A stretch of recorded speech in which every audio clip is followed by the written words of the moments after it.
Hello, welcome to law excellence. Welcome to PAB weekly current affairs. ఈ week మనం 20th నుంచి 26th July వరకు 57th week current affairs గురించి discuss చేసుకుందాం. ముందుగా ఈ వీక్ ఇంపార్టెంట్ ఆర్టికల్స్ ఏంటో చూద్దాం. ఒకటవది వచ్చేసి యునెస్కో వరల్డ్ హెరిటేజ్ సైట్స్ గురించి. రెండవది ఆకాష్ ఎన్జీ అంటే ఆకాష్ న్యూ జనరేషన్ మిసైల్కి సంబంధించి. మూడవది సెంట్రల్ యూనివర్సిటీ లదాఖ్ గురించి. నాలుగవది ప్రీతి లతా వద్దేకర్ గురించి. ఐదవది కార్గిల్ విజయ్ దివస్ గురించి. ఆరవది మనో దర్పణ్ ఇనిషియేటివ్ గురించి. ఏడవది నేషనల్ బ్రాడ్కాస్టింగ్ డే గురించి. ఎనిమిదవది స్పెషాలిటీ స్టీల్కి సంబంధించి పిఎల్ఐ స్కీమ్ గురించి. తొమ్మిదవది పిఎంఈ విద్యా గురించి. పదవది బాలగంగాధర్ తిలక్ గురించి. 11వది ఐస్టెమ్ ఇనిషియేటివ్ గురించి. 12వది చంద్రశేఖర్ ఆజాద్ గురించి. 13వది అలెగ్జాండర్ డార్లింపిల్ అవార్డ్ గురించి. 14వది అర్మెక్స్ 21 గురించి. 15వది national farmers welfare programme implementation committee గురించి. 16వది ఆదర్శ్ స్మారక్ స్కీమ్ గురించి. 17వది UN's survey on digital and sustainable trade facilitation 2021 గురించి. 18వది స్పెషల్ ఎకనామిక్ జోన్స్ గురించి. 19వది యాంటీ మైక్రోబియల్ రెసిస్టెన్స్ గురించి. 20వది మ్యాంగ్రూవ్ స్పీషీస్ గురించి.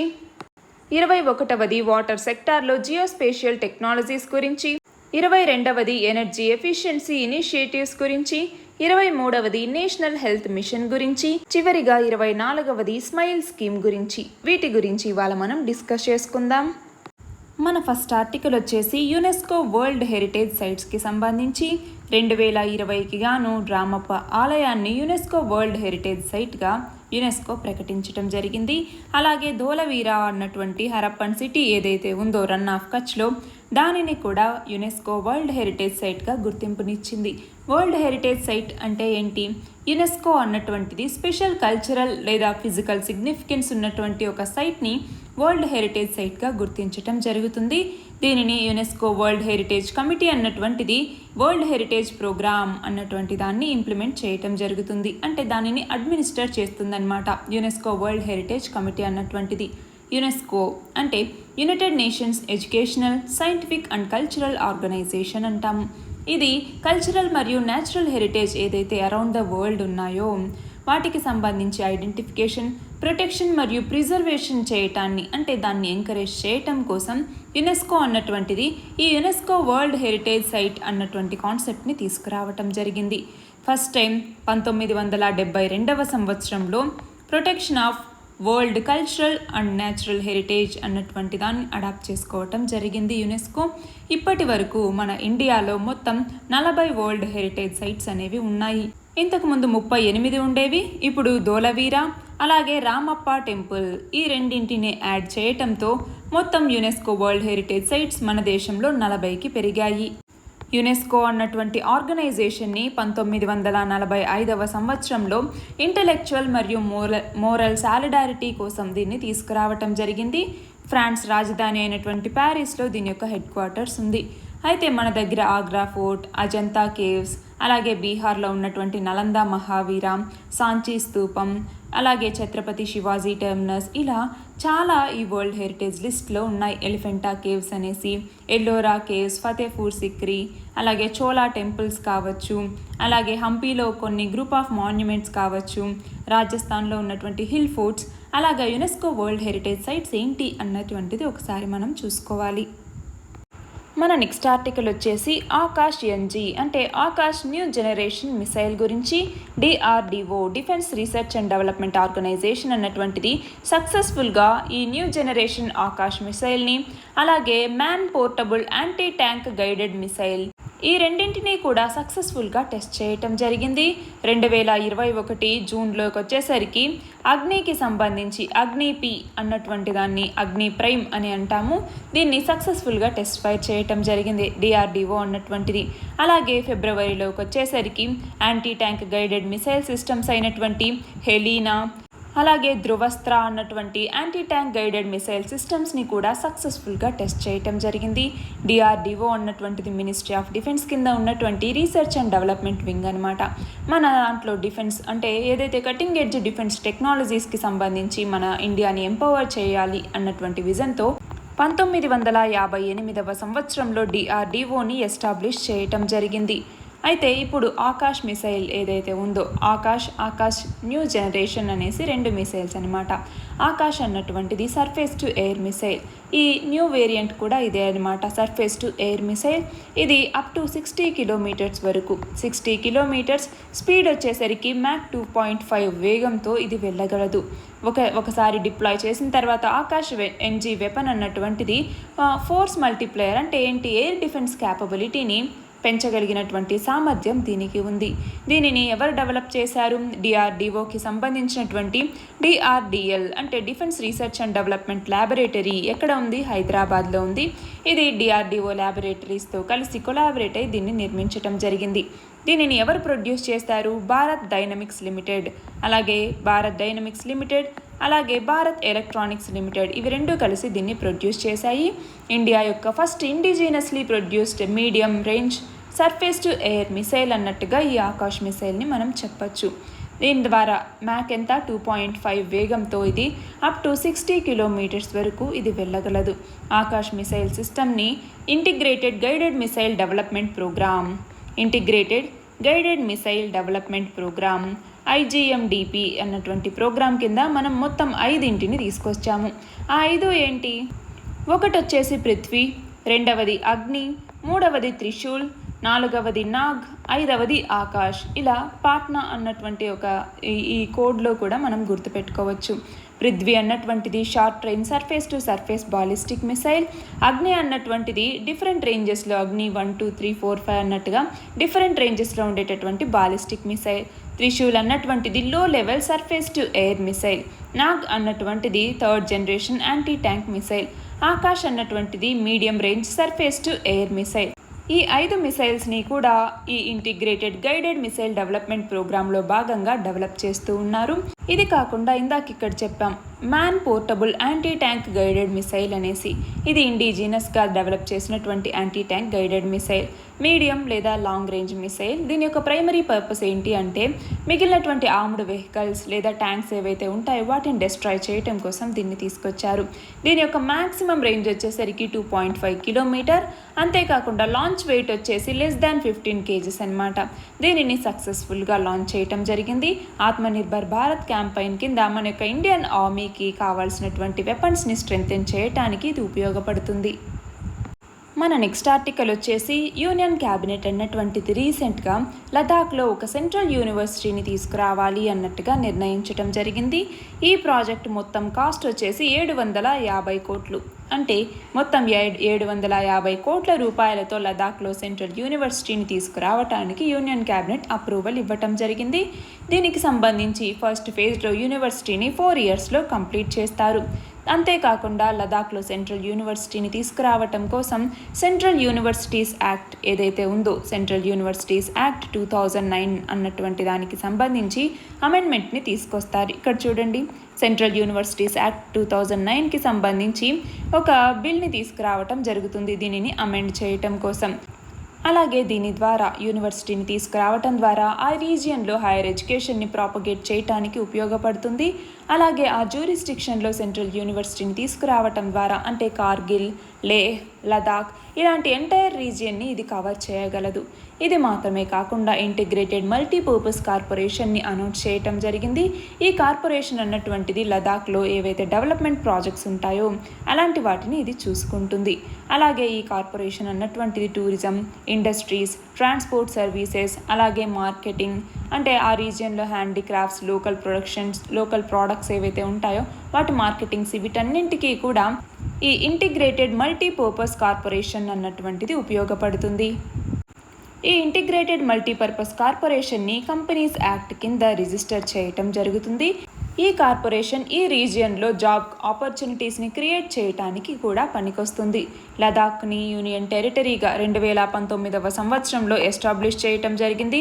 రాధాకృష్ణ మాథూర్ ఈయన ఈ లదాఖ్కి లెఫ్టినెంట్ జనరల్గా పనిచేస్తున్నారు. మన నెక్స్ట్ ఆర్టికల్ వచ్చేసి ప్రీతిలతా వద్దేదర్ అన్నటువంటి ఈమె బెంగాలీ రెవల్యూషనరీ నేషనలిస్ట్. మన ఇండియన్ ఇండిపెండెన్స్ మూమెంట్లో ఈమె రోల్ కూడా ఉంది. ఈమె ఫిలాసఫీని చేసింది. తర్వాత ప్రీతిలాల్ రెవల్యూషనరీ గ్రూప్ ఏదైతే సూర్యసేన్ మూవ్ చేస్తూ ఉన్నారో అలాంటి రెవల్యూషనరీ గ్రూప్లో ఈమె కూడా జాయిన్ అయింది. 1932లో పహర్తాలి యూరోపియన్ క్లబ్ యొక్క ఆర్మ్డ్ అటాక్ ఏదైతే అందులో 15 రెవల్యూషనరీస్ ఉన్నారో అందులో ఈమె కూడా ఒకటి. ఇందులో ఒక పర్సన్ చనిపోయారు, 11 మంది ఇంజ్యూర్ అయ్యారనమాట. ఇందులో dogs and Indians are not allowed అన్నటువంటి బోర్డు ఏదైతే పెట్టారో, మనకి చాలాసార్లు డైలాగ్ని చదివి ఉంటాం, dogs and Indians not allowed అని అనేవాళ్ళు అనేసి. అందులో భాగంగానే ఈ పహర్తాలి యూరోపియన్ క్లబ్ అన్నటువంటి దానికి సంబంధించి ఆ 15 రెవల్యూషనరీస్లో ఈమె కూడా ఒకటి. 1932లో జరిగింది ఇది. అలాగే 1930లో చిట్టగాంగ్ అప్రైజింగ్లో ఈమె రోల్ కూడా ఉంది 1930లో. దాని తర్వాత ఇక్కడ పహర్తాలి యూరోపియన్ క్లబ్ దీనికి జరిగిన తర్వాత బ్రిటిష్ పోలీస్ వీళ్ళని పట్టుకున్నారు. అరెస్ట్ చేయటాన్ని అవాయిడ్ చేయాలి అన్నట్టుగా ప్రీతిలత సైనైడ్ని కన్స్యూమ్ చేసి చనిపోయారనమాట. మన నెక్స్ట్ ఆర్టికల్ వచ్చేసి కార్గిల్ విజయ్ దివస్కి సంబంధించి. మనం జూలై 26వ తేదీని కార్గిల్ విజయ్ దివస్గా జరుపుకుంటాము. 1999వ సంవత్సరంలో ఇండియా మరియు పాకిస్తాన్ రెండూ కూడా లాహోర్ అగ్రిమెంట్ అన్నటువంటి దాని మీద సంతకం చేయటం జరుగుతుంది. లాహోర్ అగ్రిమెంట్ దీని కింద ఏంటి? ఈ అగ్రిమెంట్ కింద ఏదైతే కశ్మీర్ ఇష్యూ ఉందో దీన్ని పీస్ఫుల్ మేనర్లో రిజాల్వ్ చేసుకుందాము అన్నట్లుగా.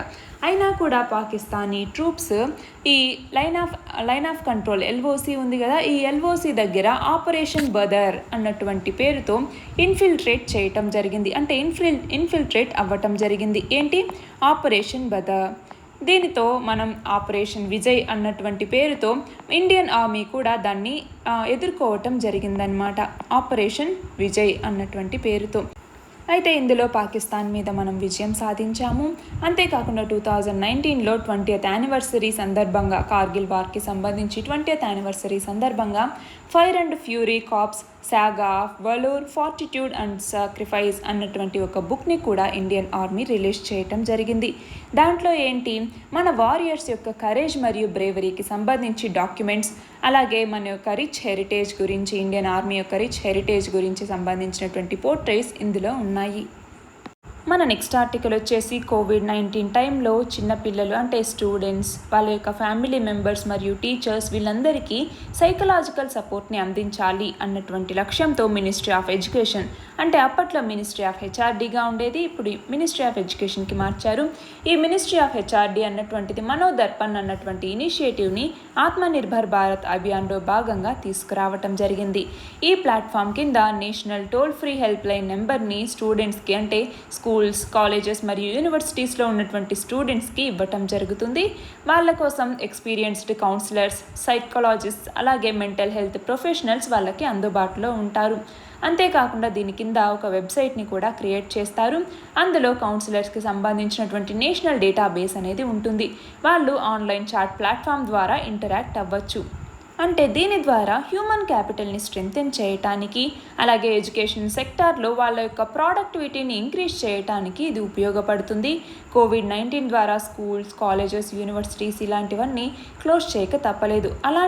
అలాంటి టైంలో చిల్డ్రన్ మెంటల్గా స్ట్రెస్కి గురవుతూ ఉన్నారు అన్నటువంటి సందర్భంగా ఈ మనోదర్పణ్ అన్నటువంటి ఇనిషియేటివ్ని నేషనల్ ఎడ్యుకేషన్ పాలసీలో భాగంగా తీసుకురావటం జరిగింది.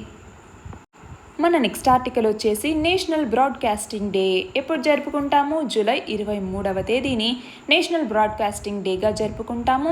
ఈ రోజున 1927వ సంవత్సరంలో ఇండియన్ బ్రాడ్కాస్టింగ్ కంపెనీ IBC అన్నటువంటిది రేడియో బ్రాడ్కాస్టింగ్ని స్టార్ట్ చేసింది. ఎక్కడి నుంచి? బాంబే స్టేషన్ నుంచి. అప్పటి బాంబే స్టేషన్ నుంచి రేడియో బ్రాడ్కాస్టింగ్ని స్టార్ట్ చేసినటువంటి సందర్భంగా జూలై 23వ తేదీని మనం నేషనల్ బ్రాడ్కాస్టింగ్ డేగా జరుపుకుంటాము. మన నెక్స్ట్ ఆర్టికల్ వచ్చేసి స్పెషాలిటీ స్టీల్కి సంబంధించి PLI స్కీమ్, అంటే ప్రొడక్షన్ లింక్డ్ ఇన్సెంటివ్ స్కీమ్ లేదా ఉత్పత్తి ఆధారిత ప్రోత్సాహక పథకం అంటాము. దీని కింద ఏంటి? స్టీల్ గ్రేడ్స్ ఏవైతే ప్రస్తుతం మనం చాలా వరకు ఇంపోర్ట్ చేసుకుంటూ ఉన్నామో అలాంటి వాటిని తగ్గించాలి, మన దగ్గరే వాటి యొక్క ప్రొడక్షన్ని పెంచాలి, స్పెషాలిటీ స్టీల్ని అన్నటువంటి ఉద్దేశంతో ఈ స్పెషాలిటీ స్టీల్ని ప్రొడ్యూస్ చేసేటటువంటి వాళ్ళకి ఇన్సెంటివ్స్ ఇవ్వటం కోసం ఈ PLI స్కీమ్ని దీనికి వర్తింపజేశారు. మొత్తం 6,322 కోట్ల రూపాయల్ని 5 సంవత్సరాలకు గాను దీనికి ప్రొవైడ్ చేయటం జరుగుతుంది. దీని కింద ఓవర్ కోటెడ్, అలాగే ప్లేటెడ్ స్టీల్ ప్రోడక్ట్స్, అలాగే high strength resistant steel, speciality rails, Alai steel products, steel wires, అలాగే ఎలక్ట్రికల్ స్టీల్ ఇవన్నీ కూడా ఈ స్కీమ్ కింద కవర్ అవుతాయి.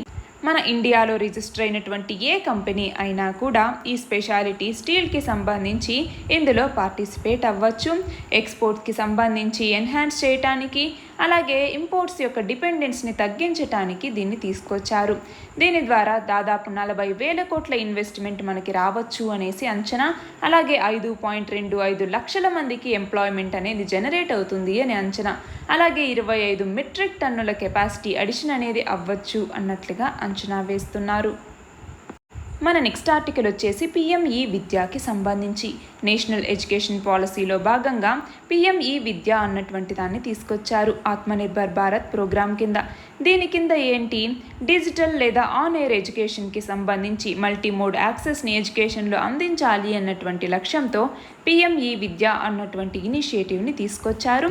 2020 మే నుంచి ఇది ఇంప్లిమెంటేషన్లోకి వచ్చింది. దీని కింద మల్టీమోడల్ లెర్నింగ్ యాక్సెస్ని స్టూడెంట్స్కి, టీచర్కి, అలాగే పేరెంట్స్కి అందించాలి. డిజిటల్ డివైడ్ ఏదైతే ఉందో దాన్ని ఓవర్కమ్ చేయాలి అన్నటువంటి లక్ష్యంతో దీన్ని తీసుకొచ్చారు.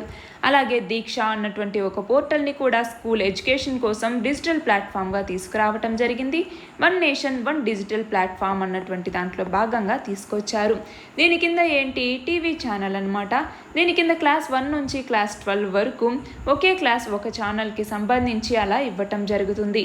Radio, community radio, CBSE podcast, అలాగే శిక్షావాణి, టీవీ కొహరెన్స్ వీటన్నింటి ద్వారా కూడా వీళ్ళు వినొచ్చు. స్పెషల్ ఈ కంటెంట్ అన్నటువంటిది వాళ్ళకి అవైలబుల్గా ఉంటుంది. మన నెక్స్ట్ ఆర్టికల్ వచ్చేసి బాలగంగాధర్ తిలక్ గురించి. బాలగంగాధర్ తిలక్ గారి బర్త్ యానివర్సరీని 165th బర్త్ యానివర్సరీని మనం జూలై 23వ తేదీన జరుపుకున్నాము. దానికి సంబంధించినటువంటిది ఈయన 1856వ సంవత్సరం జూలై 23వ తేదీన మహారాష్ట్రలో ఉన్నటువంటి రత్నగిరిలో జన్మించారు. ఈయన ఫ్రీడమ్ ఫైటర్ మరియు లాయర్ కూడా. లోకమాన్య తిలక్ అన్నటువంటి పేరుతో ఈయన ప్రసిద్ధి చెందారు. ఈయన 1884వ సంవత్సరంలో డెక్కన్ ఎడ్యుకేషన్ సొసైటీ అన్నటువంటి దాన్ని స్థాపించటం జరిగింది. అంతేకాకుండా 1885వ సంవత్సరంలో ఫెర్గూసన్ కాలేజ్ పూణేలో ఉందన్నమాట. దీంట్లో వన్ ఆఫ్ ద ఫౌండర్స్ అనమాట ఈయన. అంతేకాకుండా ఈయన హిందూ డివోటీ. హిందూ స్క్రిప్చర్స్ని ఈయన అంటే అప్రెషన్కి సంబంధించి దాన్ని ఫైట్ చేయటం కోసం హిందూ స్క్రిప్చర్స్ని యూజ్ చేస్తూ ఉండేవాళ్ళు. సెల్ఫ్ రూల్ అనేది మనకి అవసరం అన్నట్టుగా స్ట్రెస్ చేస్తూ ఉండేవాళ్ళు. అంటే స్వరాజ్య అని కూడా అంటాము. Swaraj is my birth right and I shall have it అన్నటువంటిది ఈయన యొక్క స్లోగన్. అంతేకాకుండా ఈయన మహారాష్ట్ర రీజియన్లో గణేష్ చతుర్థి ఫెస్టివల్ని పాపులరైజ్ చేశారు. అలాగే శివ జయంతికి సంబంధించి అంటే ఛత్రపతి శివాజీ యొక్క బర్త్ యానివర్సరీ సందర్భంగా శివ్ జయంతి సెలబ్రేషన్ని కూడా ఈయన పాపులరైజ్ చేయటం జరిగింది. లాలా లజపతి రాయ్, బిపిన్ చంద్రపాల్, బాలగంగాధర్ తిలక్ వీళ్ళ ముగ్గురు కలిసి లాల్ బాల్ పాల్ అన్నటువంటి ట్రయోగా మనకి బాగా ప్రసిద్ధి చెందారు. ఈయన 1890వ సంవత్సరంలో ఐఎన్సీలో జాయిన్ అయ్యారు. తర్వాత 1907వ సంవత్సరంలో సూరత్ సెషన్కి సంబంధించి ఎక్స్ట్రీమిస్ట్ మరియు మోడరేట్స్ 2 గ్రూప్స్గా స్ప్లిట్ అయినప్పుడు అంటే సూరత్ స్ప్లిట్ అంటాము. ఈ సూరత్ స్ప్లిట్కి సంబంధించి ఎక్స్ట్రీమిస్ట్స్ అలాగే మోడరేట్స్ రెండింటిగా డివైడ్ అయినప్పుడు ఎక్స్ట్రీమిస్ట్స్ వచ్చేసి తిలక్ లేదా లజపతి రాయ్ వీళ్ళని ప్రెసిడెంట్గా అవ్వాలి అన్నట్టుగా వాళ్ళు కోరుకున్నారనమాట. అప్పుడు రాజ్ బిహారీ ఘోష్ ఈయనని ప్రెసిడెంట్గా అనౌన్స్ చేయటం జరిగింది. దాంతో అది వైలెన్స్కి దారితీసి సూరత్ స్ప్లిట్ అన్నటువంటిది జరిగిందనమాట. అలాగే ఫ్రీడమ్ మూమెంట్కి సంబంధించి స్వదేశీ మూమెంట్ని ప్రాపగేట్ చేయడానికి, అలాగే ఇండియన్ హోమ్ రూల్ మూమెంట్ని ముందుకు తీసుకెళ్లటానికి all India home rule league అన్నటువంటి దాన్ని తిలక్ 1916వ సంవత్సరంలో బెలగాంలో all India home rule league అన్నటువంటి దాన్ని ఈయన స్థాపించటం జరిగింది. అలాగే 1916వ సంవత్సరంలో లక్నో ప్యాక్ట్ అన్నటువంటిది జరిగింది. ఎవరెవరికి, ఐఎన్సీ హెడ్గా ఉన్నటువంటి తిలక్కి, అలాగే ఆల్ ఇండియా ముస్లిం లీగ్ దీనిని ఎవరు, మొహమ్మద్ అలీ జిన్నా వీళ్ళిద్దరికీ మధ్య లక్నో ప్యాక్ట్ అన్నటువంటిది జరిగింది. 1908 నుంచి 1914 వరకు మొత్తం 6 సంవత్సరాలు ఈయన మాండలే జైల్లో తన యొక్క జీవితాన్ని గడిపారు. ఈయన వీక్లైస్ కేసరి అలాగే మహరత్తా అన్నటువంటి న్యూస్ పేపర్స్ని రాశారు. అలాగే గీతా రహస్య, Arctic home of the Vedas అన్నటువంటి బుక్స్ని రాయటం జరిగింది. 1920 ఆగస్టు 1వ తేదీన ఈయన మరణించారు. మన నెక్స్ట్ ఆర్టికల్ వచ్చేసి ఐస్టెమ్ ప్రాజెక్ట్కి సంబంధించి. ఐస్టెమ్ అన్నటువంటిది ఫేజ్ 2లోకి ఎంటర్ అయింది. ఐస్టెమ్ అంటే ఏంటి? Indian science technology and engineering facilities map లేదా ఐస్టెమ్ అంటాము. ఈ ప్రాజెక్ట్ని 5 సంవత్సరాల వరకు ఎక్స్టెండ్ చేయటం జరిగింది. అంటే ఎప్పటి వరకు? 2026వ సంవత్సరం వరకు ఈ ఐస్టెమ్ ప్రాజెక్ట్ని ఎక్స్టెండ్ చేయటం జరిగింది. ఐస్టెమ్ అన్నటువంటిది నేషనల్ వెబ్ పోర్టల్ అనమాట. R&Dకి సంబంధించి షేర్ చేయటానికి, R&D ఫెసిలిటేషన్స్ కోసం దీనిని తీసుకురావటం జరిగింది. దీని కింద రీసెర్చర్స్కి సంబంధించి వాళ్ళు ఎక్విప్మెంట్ని యూజ్ చేసుకునేలాగా, అలాగే వాళ్ళ యొక్క అవుట్కమ్స్ అంటే పేటెంట్స్, పబ్లికేషన్స్, టెక్నాలజీస్ ఇలాంటి డీటెయిల్స్ని షేర్ చేసుకునేలాగా ఈ పోర్టల్ అన్నటువంటిది ఫెసిలిటేట్ చేయటం జరుగుతుంది. దీనిని 2020వ సంవత్సరం జనవరిలో దీన్ని లాంచ్ చేయటం జరిగింది. దేనికి సంబంధించి? Prime minister science technology and innovation advisory council PMSTIAC అన్నటువంటి మిషన్ ఏదైతే ఉందో దీని కింద ఈ ఐస్టెమ్ అన్నటువంటి దాన్ని తీసుకురావటం జరిగింది. ఐస్టెమ్ ద్వారా ఏంటి? మన కంట్రీలో రీసెర్చర్స్కి సంబంధించి R&D ఎకోసిస్టమ్ని స్ట్రెంగ్తెన్ చేయటానికి, అలాగే మన సైంటిఫిక్ ఎక్విప్మెంట్ని డెవలప్ చేయటానికి, అది కూడా ఇండిజినస్గా డెవలప్ చేయటానికి ఇది ఉపయోగపడుతుంది. ఫేజ్ 1 అంటే మనం చూసాం జనవరి 2020లో దీన్ని లాంచ్ చేశారు అన్నట్లుగా. ఫేజ్ 1లో ఈ పోర్టల్లో దాదాపు 20,000కి పైగా ఎక్విప్మెంట్, దాదాపు 1,050కి పైగా ఇన్స్టిట్యూషన్స్ మన కంట్రీలో, అంతేకాకుండా 20,000కి పైగా రీసెర్చర్స్ ఇందులో ఈ పోర్టల్లో లిస్ట్ అయ్యారు. అయితే ఫేజ్ 2 అన్నటువంటి దానికి సంబంధించి ఇండిజినస్ టెక్నాలజీ ప్రోడక్ట్స్ని డిజిటల్ క్యాటలాగ్ ద్వారా లిస్ట్ చేయటం జరుగుతుంది. అంతేకాకుండా సెలెక్టెడ్ R&D సాఫ్ట్వేర్కి సంబంధించి రీసెర్చ్ ప్రాజెక్ట్స్ని, అంటే స్టూడెంట్స్, సైంటిస్ట్స్ వీళ్ళు రీసెర్చ్ ప్రాజెక్ట్స్ని అండర్టేక్ చేయటానికి కావాల్సినటువంటి R&D సాఫ్ట్వేర్ని యాక్సెస్ చేసుకోవటానికి ఇది ఉపయోగపడుతుంది. అంతేకాకుండా various city knowledge and innovation క్లస్టర్స్కి సంబంధించి ఒక ప్లాట్ఫామ్గా ఇది ఉపయోగపడుతుంది. ఈ కొత్త ఫేజ్ అన్నటువంటిది ఎస్పెషల్గా టైర్ 2 మరియు టైర్ 3 ఇన్స్టిట్యూషన్స్, అలాగే టైర్ 2 మరియు టైర్ 3 సిటీస్ ఏవైతే ఉంటాయో వాటిలో స్టార్టప్ ఎకోసిస్టమ్ని డెవలప్ చేయటానికి ఈ కొత్త ఫేజ్ ఏదైతే ఫేజ్ 2 అన్నటువంటిది ఉందో ఇది ఉపయోగపడుతుంది. మన నెక్స్ట్ ఆర్టికల్ వచ్చేసి చంద్రశేఖర్ ఆజాద్ ఈయన జూలై 23వ తేదీన జన్మించారు. ఆయన యొక్క బర్త్ యానివర్సరీ సందర్భంగా ఈ ఆర్టికల్ అనమాట. జూలై 23వ తేదీన 1906వ సంవత్సరంలో మధ్యప్రదేశ్లో అలీరాజ్పూర్ అన్నటువంటి డిస్ట్రిక్ట్లో ఈయన జన్మించారు. ఈయన నాన్ కోఆపరేషన్ మూమెంట్ అన్నటువంటి దాంట్లో జాయిన్ అవ్వటం జరిగింది. ఆజాద్ అంటే ద ఫైర్ అనేసి మీనింగ్ అనమాట. ఇండిపెండెన్స్ని సాధించాలి అంటే స్వతంత్రాన్ని సాధించాలి అన్నటువంటి లక్ష్యంతో ఈయన పనిచేశారు. 1922వ సంవత్సరంలో గాంధీజీ నాన్ కోఆపరేషన్ మూమెంట్ని సస్పెండ్ చేసిన తర్వాత 1924వ సంవత్సరంలో HRA అంటే హిందుస్థాన్ రిపబ్లికన్ అసోసియేషన్ అన్నటువంటిది ఒకటి ఎస్టాబ్లిష్ అయింది. అందులో చంద్రశేఖర్ ఆజాద్ జాయిన్ అవ్వటం జరిగింది. సచేంద్రనాథ్, అలాగే నరేంద్ర మోహన్ సేన్, అలాగే ప్రతుల్ గంగూలీ వీళ్ళు ఈ HRA అంటే హిందుస్థాన్ రిపబ్లికన్ అసోసియేషన్ అన్నటువంటి దాన్ని తీసుకొచ్చారు. ఇందులో భగత్ సింగ్, చంద్రశేఖర్ ఆజాద్, సుఖదేవ్, రామ్ ప్రసాద్ బిస్మిల్, రోషన్ సింగ్, అలాగే ఇంకా రాజేంద్ర లహరి వీళ్ళందరూ కూడా ఇందులో పార్టిసిపేట్ చేశారు. తర్వాత 1925వ సంవత్సరంలో ఈ హిందుస్థాన్ రిపబ్లికన్ అసోసియేషన్ అన్నటువంటిది కాకోరీ ట్రైన్ రాబరీ అన్నటువంటి దాన్ని చేపట్టడం జరిగింది. కాకోరీ అన్నటువంటి ప్లేస్ ఎక్కడ ఉంది? లక్నోలో ఉంది. ఈ కకోరీలో ఒక ట్రైన్ని రాబర్ చేయటం జరిగింది. అందులో ఉన్నటువంటి వెపన్స్ని వీళ్ళు తీసుకున్నారనమాట. దానికి సంబంధించినటువంటిది ఇది. అయితే తర్వాత హిందుస్థాన్ సోషలిస్ట్ రిపబ్లికన్ అసోసియేషన్ అన్నటువంటి దాన్ని మళ్ళీ ఈ రీఆర్గనైజ్ చేయటం జరిగింది 1928వ సంవత్సరంలో. ఎక్కడ? ఫెరోజ్ షా కోట్లా. ఇది ఎక్కడ ఉంది? న్యూఢిల్లీలో ఉందన్నమాట. చంద్రశేఖర్ ఆజాద్, అష్ఫాకుల్లా ఖాన్, భగత్ సింగ్, సుఖదేవ్, అలాగే జోగేష్ చంద్ర చటర్జీ వీళ్ళందరూ కలిసి ఈ HRA ఏదైతే ఉందో హిందుస్థాన్ రిపబ్లికన్ అసోసియేషన్ని హిందుస్థాన్ సోషలిస్ట్ రిపబ్లికన్ ఆర్మీగా రీఆర్గనైజ్ చేయటం జరిగింది. అయితే ఈయన తర్వాత 1931వ సంవత్సరంలో ఫిబ్రవరి 27వ తేదీన ఆజాద్ పార్క్ అన్నటువంటిది అలహాబాద్లో ఉంది, అక్కడ మరణించటం జరిగింది. మన నెక్స్ట్ ఆర్టికల్ వచ్చేసి అలెగ్జాండర్ డార్లింపిల్ అవార్డ్ గురించి. వైస్ అడ్మిరల్ వినయ్ బద్వార్ ఈయన చీఫ్ హైడ్రోగ్రాఫర్ అన్నమాట. గవర్నమెంట్ ఆఫ్ ఇండియాకి సంబంధించి ఈయన అలెగ్జాండర్ డార్లింపిల్ అవార్డుని బ్రిటిష్ హై కమిషనర్ నుంచి అందుకున్నారు. వైస్ అడ్మిరల్ వినయ్ బద్వార్ ఈయన 2019కి సంబంధించి ప్రెస్టీజియస్ అవార్డుని అందుకోవటం జరిగింది. ఈ అలెగ్జాండర్ డార్లింపిల్ అవార్డుని 2006వ సంవత్సరం నుంచి ఇస్తూ ఉన్నారు. అలెగ్జాండర్ డార్లింపిల్ ఈయన స్కాటిష్ జాగ్రఫర్ అన్నమాట. అలాగే బ్రిటిష్ అడ్మిరాల్టీకి సంబంధించి ఫస్ట్ హైడ్రోగ్రాఫర్గా పనిచేశారు. ఆయన పేరు మీదుగా ఈ అవార్డుని 2006వ సంవత్సరం నుంచి ఇస్తూ ఉన్నారు. 2019కి గాను మన ఇండియాకి సంబంధించినటువంటి చీఫ్ హైడ్రోగ్రాఫర్ అయినటువంటి వినయ్ బద్వార్, వైస్ అడ్మిరల్ వినయ్ బద్వార్ ఈ అలెగ్జాండర్ డార్లింపిల్ అవార్డుని బ్రిటిష్ హై కమిషనర్ నుంచి అందుకున్నారు. మన నెక్స్ట్ ఆర్టికల్ వచ్చేసి ఆర్మెక్స్ 21 అన్నటువంటి స్కైయింగ్ ఎక్స్పెడిషన్ గురించి.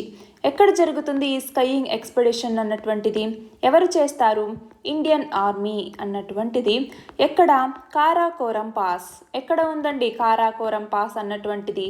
లదాఖ్లో ఉంది దీనికి. అలాగే లిపు లేక్ పాస్ అన్నటువంటిది ఎక్కడ ఉంది? ఉత్తరాఖండ్లో ఉంది. దీంతో మొత్తం 1500 కిలోమీటర్ల డిస్టెన్స్ని కవర్ చేస్తూ, అంటే లదాఖ్లో LACకి ప్రాక్సిమిటీగా ఇది వస్తుందన్నమాట. హిమాచల్, గర్వాల్ అలాగే కుమావోన్ సెక్టార్స్కి సంబంధించి దగ్గరగా ఇది ఉంటుంది. అక్కడ ఈ ఆర్మెక్స్ 21 అన్నటువంటి స్కైయింగ్ ఎక్స్పెడిషన్ని ఇండియన్ ఆర్మీ చేపట్టడం జరుగుతుంది. దీని ద్వారా మన ఇండియన్ ఆర్మీ అలాగే మన కంట్రీలో అడ్వెంచర్ యాక్టివిటీని ప్రమోట్ చేయాలి అన్నటువంటి లక్ష్యంతో దీన్ని నిర్వహిస్తూ ఉన్నారు. దాదాపు 1500 కిలోమీటర్ల నుంచి 1660 కిలోమీటర్ల వరకు కారాకోరం పాస్ నుంచి ఉత్తరాఖండ్లో ఉన్నటువంటి మలారి అన్నటువంటి ప్లేస్ వరకు కూడా ఈ ఎక్స్పెడిషన్ అన్నటువంటిది జరుగుతుంది. మన నెక్స్ట్ ఆర్టికల్ వచ్చేసి national farmers welfare programme implementation కమిటీకి సంబంధించి union agriculture and farmers welfare minister ఈ national farmers welfare programme implementation committee యొక్క ఆఫీస్ని ఇనాగ్రేట్ చేయటం జరిగింది. ఈ కమిటీ అన్నటువంటిది కొన్ని స్కీమ్స్ని ఇంప్లిమెంట్ చేస్తుంది మన దేశంలో. ఏమేంటవి? ఒకటి వచ్చేసి PM కిసాన్ యోజన, ప్రధానమంత్రి కృషి సమ్మాన్ నిధి యోజన అని కూడా అంటాము. రెండవది కిసాన్ మాన్ ధన్ మిషన్. మూడవది వచ్చేసరికి అగ్రికల్చర్ ఇన్ఫ్రాస్ట్రక్చర్ ఫండ్. అలాగే ఏదైతే department of agriculture and farmers welfare తీసుకొచ్చేటటువంటి మిగిలిన స్కీమ్స్ ఏవైతే ఉంటాయో వాటన్నింటినీ కూడా ఈ national farmers welfare programme implementation committee అన్నటువంటిది మానిటర్ చేస్తూ ఉంటుంది. మన నెక్స్ట్ ఆర్టికల్ వచ్చేసి ఆదర్శ స్మారక్ స్కీమ్ గురించి. మినిస్ట్రీ ఆఫ్ కల్చర్ రాజ్యసభకి ఏపీకి సంబంధించినటువంటి 3 మాన్యుమెంట్స్ని ఆదర్శ స్మారక్ అన్నటువంటి దాని కింద ఐడెంటిఫై చేస్తున్నాము. దీని కింద వైఫై, క్యాఫెటేరియా, అలాగే ఇంటర్ప్రిటేషన్ సెంటర్, బ్రెయిల్ సిగ్నేచర్స్, అలాగే ఇల్యూమినేషన్ ఇలాంటి వాటన్నింటికి సంబంధించి అడిషనల్ ఫెసిలిటీని ప్రొవైడ్ చేస్తాము అన్నట్టుగా చెప్పటం జరిగింది. దానికి సంబంధించినటువంటి ఆర్టికల్ ఇది. ఆ 3 మాన్యుమెంట్స్ ఏంటి ఆంధ్రప్రదేశ్కి సంబంధించి? ఒకటి వచ్చేసి నాగార్జునకొండకి సంబంధించిన మాన్యుమెంట్స్, రెండవది సాలిహుండంకి సంబంధించి బుద్ధిస్ట్ రిమైన్స్, మూడవది లేపాక్షిలోని వీరభద్ర టెంపుల్. ఈ 3 మాన్యుమెంట్స్ కూడా ఆంధ్రప్రదేశ్ నుంచి ఎంపికయ్యాయి. దేనికి? ఆదర్శ స్మారక్ అన్నటువంటి స్కీమ్కి. అంతేకాకుండా గండికోట ఫోర్ట్ని కూడా అడాప్ట్ ఏ హెరిటేజ్ అన్నటువంటి స్కీమ్ కింద మినిస్ట్రీ ఆఫ్ టూరిజం PPP మోడ్లో ఇంక్లూడ్ చేయటం జరిగింది. మన నెక్స్ట్ ఆర్టికల్ వచ్చేసి UN survey on digital and sustainable trade facilitation 2021కి సంబంధించి. United Nations economic and social commission for Asia Pacific, అంటే UNESCAP అంటాము. United Nations economic and social commission for Asia Pacific అన్నటువంటిది గ్లోబల్ సర్వేని చేపట్టింది. దేనికి సంబంధించి? డిజిటల్ అండ్ సస్టైనబుల్ ట్రేడ్ ఫెసిలిటేషన్కి సంబంధించి.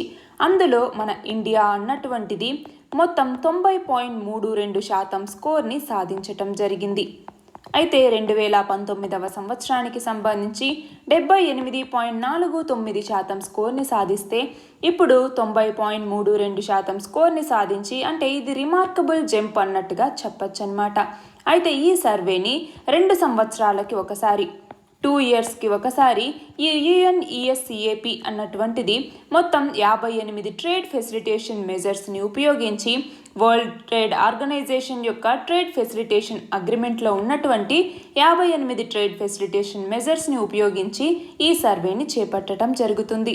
ఈ 58 మెజర్స్లో ఇంపోర్ట్ ఎక్స్పోర్ట్ రూల్స్ ఏవైతే ఉంటాయో ఇంటర్నెట్కి సంబంధించి అవి, అలాగే రిస్క్ మేనేజ్మెంట్కి సంబంధించి, ప్రీ అరైవల్ ప్రాసెసింగ్కి సంబంధించి, అలాగే ఎక్స్పెడైటెడ్ షిప్మెంట్స్కి సంబంధించి, ఇండిపెండెంట్ అపీల్ మెకానిజంకి సంబంధించి, ఆటోమేటెడ్ కస్టమ్స్ సిస్టమ్కి సంబంధించి ఇలా మొత్తం 58 మెజర్స్ని తీసుకోవటం జరుగుతుంది. ఇందులో బిజినెసెస్కి సంబంధించి ఇన్వెస్ట్మెంట్ డెసిషన్స్ తీసుకోవటానికి ఈ సర్వే అన్నటువంటిది ఉపయోగపడుతుంది. ఈ సర్వే మొత్తం 143 ఎకానమీస్ని ప్రస్తుతం కవర్ చేస్తూ ఉంది. అయితే ఇండియాకి సంబంధించి 5 కీ ఇండికేటర్స్లు, అవి కూడా transparency, formalities, institutional arrangement, paperless trade, cross border paperless trade, ఈ 5ంటికి సంబంధించి ఇండియా చాలా ఇంప్రూవ్మెంట్ని చూపించటం జరిగింది. ఈ United Nations economic and social commission for Asia and the Pacific అన్నటువంటిది 1947 సంవత్సరంలో ఏర్పడింది. దీని యొక్క హెడ్ క్వార్టర్స్ బ్యాంకాక్లో ఉంది. ఇందులో మొత్తం 53 మెంబర్ స్టేట్స్ అనేవి ఉన్నాయి. 9 associate members Asia Pacific region నుంచి ఉన్నాయి. ఇందులో ఇండియా కూడా మెంబర్గా ఉంది. దీని యొక్క ఆబ్జెక్టివ్ ఏంటి? ఆ రీజియన్స్ యొక్క గ్రేటెస్ట్ ఛాలెంజెస్ ఏవైతే ఉంటాయో వాటిని రిజల్ట్ ఓరియంటెడ్ ప్రాజెక్ట్స్ని ప్రొవైడ్ చేస్తూ, టెక్నికల్ అసిస్టెంట్స్ని ఇస్తూ, కెపాసిటీ బిల్డింగ్ని అందిస్తూ మెంబర్ స్టేట్స్కి వాటిని ఓవర్కమ్ చేసేలాగా చూడాలి అన్నటువంటి ఆబ్జెక్టివ్తో ఈ UNESCAP అన్నటువంటిది ఏర్పడింది. మన నెక్స్ట్ ఆర్టికల్ వచ్చేసి స్పెషల్ ఎకనామిక్ జోన్స్కి సంబంధించింది.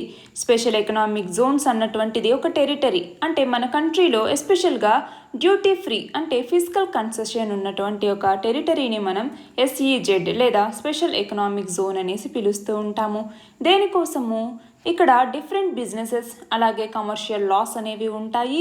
ఇన్వెస్ట్మెంట్ని ఎంకరేజ్ చేయటానికి, ఎంప్లాయ్మెంట్ని క్రియేట్ చేయటానికి ఈ స్పెషల్ ఎకనామిక్ జోన్స్ అన్నటువంటివి ఉపయోగపడతాయి. అయితే మన ఇండియాకి సంబంధించి స్పెషల్ ఎకనామిక్ జోన్స్ అన్నటువంటివి ఫస్ట్ ఎక్స్పోర్ట్ ప్రాసెసింగ్ జోన్ అన్నటువంటిది 1965 సంవత్సరంలో కాండ్లా అన్నటువంటిది ఎక్కడ ఉందండి? గుజరాత్లో ఉంది. కాండ్లాలో ఉన్నటువంటి గుజరాత్లో మొదటిసారిగా EPZ అంటాము, అంటే ఎక్స్పోర్ట్ ప్రాసెసింగ్ జోన్ అన్నటువంటి దాన్ని ఎస్టాబ్లిష్ చేయటం జరిగింది. ఈ EPZ కూడా SEZ లాంటిదే అనమాట, అంటే సిమిలర్ స్ట్రక్చర్ని కలిగి ఉంటుంది. గవర్నమెంట్ అన్నటువంటిది ఈ స్పెషల్ ఎకనామిక్ జోన్స్ని 2000 సంవత్సరం నుంచి ఫారిన్ ట్రేడ్ పాలసీలో భాగంగా ఇన్ఫ్రాస్ట్రక్చరల్ అలాగే బ్యూరోక్రాటిక్ ఛాలెంజెస్ని రీడ్రెస్ చేయాలి అన్నటువంటి ఉద్దేశంతో ఈ EPZs అంటే ఎక్స్పోర్ట్ ప్రాసెసింగ్ జోన్స్ని లిమిటెడ్ సక్సెస్ అనేది వీటికి ఉంది కాబట్టి వాటిని పక్కన పెట్టేసి SEZ అన్నటువంటి కాన్సెప్ట్ని తీసుకురావటం జరిగింది. ఈ SEZ లేదా స్పెషల్ ఎకనామిక్ జోన్స్ని ఒక యాక్ట్ ద్వారా SEZ యాక్ట్ 2005 అన్నటువంటి దాని కింద దీన్ని తీసుకురావటం జరిగింది. అలాగే SEZకి సంబంధించి రూల్స్ని కూడా 2006లో ఫ్రేమ్ చేశారు. 2000 నుంచి 2006 వరకు ఫారిన్ ట్రేడ్ పాలసీ కింద ఇండియా అన్నటువంటిది SEZస్ని ఆపరేట్ చేస్తూ ఉంది. ప్రస్తుతం దాదాపు 379 SEZస్ని నోటిఫై చేశారు. అందులో 265 SEZs ఆపరేషనల్గా ఉన్నాయి. అందులో 64% SEZs 64% 5 రాష్ట్రాల నుంచే ఉన్నాయి. ఏంటి ఆ 5 రాష్ట్రాలు? ఒకటి వచ్చేసి గుజరాత్, రెండవది మహారాష్ట్ర, మూడవది కర్ణాటక, నాలుగవది తమిళనాడు, ఐదవది ఆంధ్రప్రదేశ్. ఇలా ఈ 5 రాష్ట్రాల నుంచే 64% SEZs అన్నటువంటివి ఉన్నాయి. అంతేకాకుండా అపెక్స్ బాడీగా బోర్డ్ ఆఫ్ అప్రూవల్ అనేది అవసరమవుతుంది. దీనికి హెడ్గా డిపార్ట్మెంట్ ఆఫ్ కామర్స్కి సంబంధించినటువంటి సెక్రటరీ ఉంటారు. బాబా కళ్యాణి లెడ్ కమిటీ అన్నటువంటిది మినిస్ట్రీ ఆఫ్ కామర్స్ కాన్స్టిట్యూట్ చేయటం జరిగింది. దీనికి సంబంధించి ప్రస్తుతం ఉన్నటువంటి సెజ్ పాలసీ అనేటటువంటిది ఇండియాలో ఎలా ఉంది అన్నటువంటి దాని గురించి ఇది 2018లో తన యొక్క రికమెండేషన్స్ని ఇవ్వటం జరిగింది. అయితే ఈ SEZ యొక్క ఆబ్జెక్టివ్స్ ఏంటి అన్నటువంటిది మనం చూస్తే, ఒకటి వచ్చేసి అడిషనల్ ఎకనామిక్ యాక్టివిటీని క్రియేట్ చేయటానికి, రెండవది గూడ్స్ మరియు సర్వీసెస్కి సంబంధించి ఎక్స్పోర్ట్ని ప్రమోట్ చేయటానికి, మూడవది ఎంప్లాయ్మెంట్ని కలిగించటానికి, నాలుగవది డొమెస్టిక్ అలాగే ఫారిన్ ఇన్వెస్ట్మెంట్స్ని పెంచటం కోసం, అలాగే ఇన్ఫ్రాస్ట్రక్చరల్ ఫెసిలిటీస్ని డెవలప్ చేయాలి అన్నటువంటి ఉద్దేశంతో ఈ స్పెషల్ ఎకనామిక్ జోన్స్ని క్రియేట్ చేస్తూ ఉన్నారు. వీటికి కొన్ని ఇన్సెంటివ్స్ ఇవ్వటం, ఇన్సెంటివ్స్ని ప్రొవైడ్ చేయటం, అలాగే ఫెసిలిటీస్ని ఇవ్వటం లాంటివి ఇవి చేస్తూ ఉంటారు. దాని ద్వారా ఏంటి, డ్యూటీ ఫ్రీ ఇంపోర్ట్ అంటే డొమెస్టిక్ ప్రొక్యూర్మెంట్ చేసుకోవటానికి, అలాగే వేరియస్ ట్యాక్సెస్కి సంబంధించి ఇన్కమ్ ట్యాక్స్ నుంచి, అలాగే మ్యాట్ అంటాము అంటే మినిమం ఆల్టర్నేట్ ట్యాక్స్ అనేసి, ఇలాంటి ట్యాక్స్ నుంచి ఎగ్జంప్షన్ ఉంటుంది. అలాగే ఎక్స్టర్నల్ కమర్షియల్ బారోయింగ్కి సంబంధించి రికగ్నైజ్డ్ బ్యాంకింగ్ ఛానల్స్ ద్వారా మెచ్యూరిటీ రెస్ట్రిక్షన్ లేకుండా వాటికి ఫ్రీగా ఉంటుంది. అలాగే సింగిల్ విండో క్లియరెన్స్ అనేటటువంటిది సెంట్రల్ మరియు స్టేట్ లెవెల్ అప్రూవల్స్ ఇవ్వటం జరుగుతుంది. అయితే ఈ ఎస్ఈజెడ్స్కి సంబంధించి ఛాలెంజెస్ కూడా ఉన్నాయి. ఏంటి, ఎస్ఈజెడ్స్లో కొంత ల్యాండ్ అనేది అన్యూటిలైజ్గా ఉంది, అంటే యూటిలైజ్ చేయటం లేదు. అలాగే మల్టిపుల్ మోడల్స్ ఎగ్జిస్టెన్స్లో ఉన్నాయి. ఏషియన్ కంట్రీస్లో కాంపిటీషన్ అనేటటువంటిది పెరుగుతోంది. ఇవన్నీ కూడా ఎస్ఈజెడ్కి సంబంధించి ఛాలెంజెస్గా ఉన్నాయి. మన నెక్స్ట్ ఆర్టికల్ వచ్చేసి యాంటీ మైక్రోబియల్ రెసిస్టెన్స్కి సంబంధించి రీసెంట్గా ministry of health and family welfare అన్నటువంటిది ఈ యాంటీ మైక్రోబియల్ రెసిస్టెన్స్కి సంబంధించి కొన్ని ఛాలెంజెస్ ఉన్నాయి, వాటిని అడ్రస్ చేయడానికి కొన్ని మెజర్స్ని తీసుకోవాలి అన్నట్టుగా హైలైట్ చేయటం జరిగింది. అసలు యాంటీ మైక్రోబియల్ రెసిస్టెన్స్ అంటే ఏంటి? ఏదైనా ఒక micro organism, for example bacteria కానీ, వైరస్ కానీ, ఫంగై కానీ, ఏదైనా పారాసైట్ కానీ, ఇవి యాంటీ మైక్రోబియల్ డ్రగ్స్కి అంటే యాంటీబయాటిక్స్, యాంటీఫంగల్స్, యాంటీవైరల్స్, యాంటీ మలేరియల్స్ ఇలాంటి వాటిని అంటే ఇన్ఫెక్షన్స్ని ట్రీట్ చేసేటటువంటి వాటికి అగెనెస్ట్గా అది రెసిస్టెన్స్ని గనక అక్వైర్ చేసుకోగలిగితే దాన్నే మనం యాంటీ మైక్రోబియల్ రెసిస్టెన్స్ అనేసి పిలుస్తూ ఉంటాము. అంటే ఏంటి, ఆ ట్రీట్మెంట్స్ ఇన్ఎఫెక్టివ్గా మారిపోతాయి, ఆ ఇన్ఫెక్షన్స్ అనేవి అలానే ఉంటాయి, వేరే వాళ్ళకి స్ప్రెడ్ అవ్వటానికి ఛాన్స్ అనేది ఉంటుంది. మైక్రో ఆర్గానిజమ్స్ యాంటీ మైక్రోబియల్ రెసిస్టెన్స్ని కనుక డెవలప్ చేసుకుంటే వాటిని మనం సూపర్ బగ్స్ అనేసి కూడా పిలుస్తూ ఉంటాము. సూపర్ బగ్స్ అంటే ఏంటి, అప్పుడు ఆ వ్యాధి అనేది నయం కాదు, ఒకవేళ అది అంటువ్యాధి అయితే వేరే వాళ్ళకి కూడా సోకచ్చు. ఈ యాంటీ మైక్రోబియల్ రెసిస్టెన్స్ అన్నటువంటిది స్ప్రెడ్ అవ్వటానికి గల రీజన్స్ ఏంటి అన్నటువంటిది మనం చూస్తే ఏమేం రీజన్స్ ఉన్నాయి. ఒకటి వచ్చేసి యాంటీ మైక్రోబియల్స్ యొక్క మిస్యూజ్ అనేది పెరిగిపోతోంది. అంతేకాకుండా కంటామినేషన్ అంటే ఫార్మస్యూటికల్ మ్యానుఫ్యాక్చరింగ్ సైట్స్ యొక్క కంటామినేషన్ అనేది పెరిగిపోవటం ద్వారా, అంటే వేస్ట్ రిలీజెస్ని అన్ట్రీటెడ్గా వదలటం వల్ల యాక్టివ్ మైక్రోబియల్స్ ఎన్విరాన్మెంట్లోకి విడుదలవుతూ ఉన్నాయి. దానివల్ల కూడా యాంటీ మైక్రోబియల్ రెసిస్టెన్స్ అనేది పెరిగిపోతుంది. అయితే ఏమేం మెజర్స్ తీసుకోవాలి అంటే ఈ యాంటీ మైక్రోబియల్ రెసిస్టెన్స్ అనే దాన్ని అడ్రస్ చేయడానికి ఏమేం మెజర్స్ తీసుకోవాలి, గవర్నమెంట్ ఏమేం మెజర్స్ తీసుకుంది. ఒకటి వచ్చేసి national programme on AMR contaminant అన్నటువంటి దాన్ని ఎప్పుడు తీసుకొచ్చింది, 2012వ సంవత్సరంలో ఈ national programme on AMR contaminant అన్నటువంటి దాన్ని తీసుకొచ్చింది. దీని కింద స్టేట్ మెడికల్ కాలేజెస్లో ల్యాబ్స్ని ఎస్టాబ్లిష్ చేసి ఏఎంఆర్ సర్వైలెన్స్ నెట్వర్క్ని స్ట్రెంథెన్ చేయాలి అన్నటువంటి లక్ష్యంతో దీన్ని తీసుకొచ్చింది. అలాగే AMR surveillance and research network అన్నటువంటి దాన్ని AMR surveillance and research network అన్నటువంటి దాన్ని 2013వ సంవత్సరంలో లాంచ్ చేయటం జరిగింది. ఇది మాత్రమే కాకుండా ఏఎంఆర్ అంటే anti microbial resistance research and international collaboration అన్నటువంటి దాన్ని ఐసిఎంఆర్ అంటే Indian council of medical research అన్నటువంటిది కొత్త డ్రగ్స్ని, మెడిసిన్స్ని ఇంటర్నేషనల్ కొలాబరేషన్స్తో అంటే మెడికల్ రీసెర్చ్కి సంబంధించి ఏఎంఆర్కి సంబంధించి దీన్ని స్ట్రెంథెన్ చేయటం కోసం 2015వ సంవత్సరంలో తీసుకురావటం జరిగింది. నెక్స్ట్ వచ్చేసి యాంటీబయాటిక్ స్టెవార్డ్షిప్ ప్రోగ్రామ్ అన్నటువంటి దాన్ని ఐసిఎంఆర్ ఇనిషియేట్ చేయటం జరిగింది. అలాగే integrated one health surveillance network అన్నటువంటి దాన్ని తీసుకురావటం జరిగింది. ఇది మాత్రమే కాకుండా మిషన్ ఇంద్రధనుష్ అన్నటువంటి దాని ద్వారా లో వ్యాక్సినేషన్ కవరేజ్ అంటే మైక్రో ప్లానింగ్ అడిషనల్ మెకానిజమ్స్ని మానిటరింగ్ మరియు అకౌంటబిలిటీని ఇంప్రూవ్ చేసేలాగా తీసుకొచ్చారు. అలాగే ministry of health and family welfare అన్నటువంటిది ఏఎంఆర్ని వన్ ఆఫ్ ద టాప్ 10 ప్రియారిటీస్లో భాగంగా వరల్డ్ హెల్త్ ఆర్గనైజేషన్ యొక్క మినిస్ట్రీ కొలాబరేషన్ ఏదైతే ఉంటుందో అందులో టాప్ 10 ప్రియారిటీస్లో భాగంగా ఈ యాంటీ మైక్రోబియల్ రెసిస్టెన్స్ని కూడా ఉంచటం జరిగింది. మన నెక్స్ట్ ఆర్టికల్ వచ్చేసి సాల్ట్ సెక్రెటింగ్ మ్యాంగ్రోవ్ స్పీషీస్కి సంబంధించినటువంటి జీనోమ్ని అంటే మ్యాంగ్రోవ్ స్పీషీస్ యొక్క జీనోమ్ సీక్వెన్స్ చేయటం జరిగిందనమాట.